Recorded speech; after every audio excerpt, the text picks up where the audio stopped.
Okay, so this exercise is a standing quarter squat. Okay, so this one, I want to hold on to something for balance. Okay, and I want to get my feet out nice and wide. My toes are slightly turned out. And I'm just coming a quarter of the way down, okay? So I'm not even coming to 90 degrees. I'm coming like halfway before 90, okay? So it's like called a quarter squat. You're just coming a quarter of the way down. You're going to feel this on the inner thighs, okay?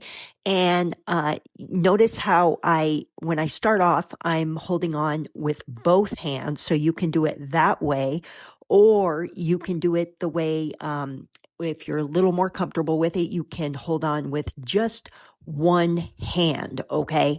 So just see what you're comfortable with in doing this one. Here's where I'm holding on to it with just the one hand, okay? But I also just wanted you to get a good idea of what this looks like as you're doing it, okay?